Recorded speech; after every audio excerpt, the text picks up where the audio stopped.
Medical কলেজে ডাক্তারি পড়ুয়ার নৃশংস হত্যাকারীকে জানাই মোরা ঠিক ঠিক ঠিক এই অবিলম্বে আততায়ী শাস্তির দাবিতে ডিওয়াইএফআই লড়বে। এই ডাক্তারি পড়ুয়ার নৃশংস হত্যাকারী শাস্তির দাবিতে ডিওয়াইএফআই লড়বে। নারী সুরক্ষা দিতে ব্যর্থ তৃণমূল সরকারকে জানাই মোরা ঠিক তৃণমূল সরকারকে জানাই মোরা ঠিক ঠিক ঠিক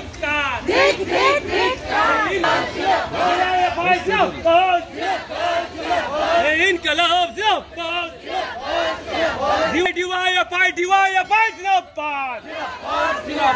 আরজিকর মেডিকেল কলেজে নারী নিরাপত্তা চলছে চলবে চলছে চলবে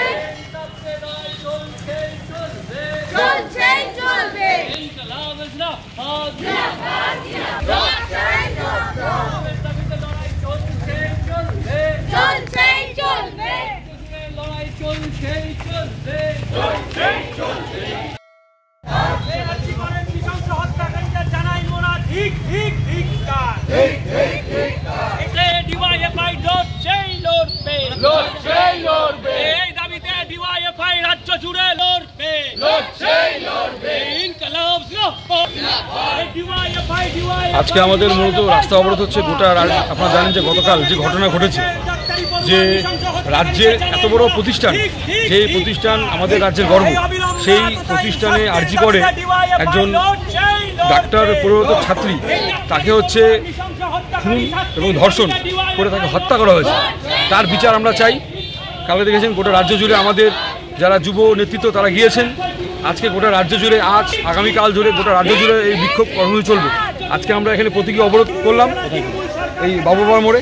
যদি দোষীরা দৃষ্ট শাস্তি না পায়, যদি অ্যারেস্ট না হয়, তাহলে পরে এই আন্দোলন আরও বৃহত্তর হবে। এবং কি সরকার, যে সরকার ঘুমিয়ে আছে, যে সরকার নারী নিরাপত্তা দিতে পারছে না, যেমন শুধু পশ্চিমবঙ্গ না, এটা গোটা দেশ জুড়ে, গোটা দেশেরই সামগ্রিক অবস্থা, যে আজকের দিনে দাঁড়িয়ে হচ্ছে নারীরা সবচেয়ে বেশি হচ্ছে তাদের উপর আক্রমণ আসছে। সে শিক্ষা প্রতিষ্ঠান হতে পারে, সে হচ্ছে তার চাকরি জীবনে হতে পারে।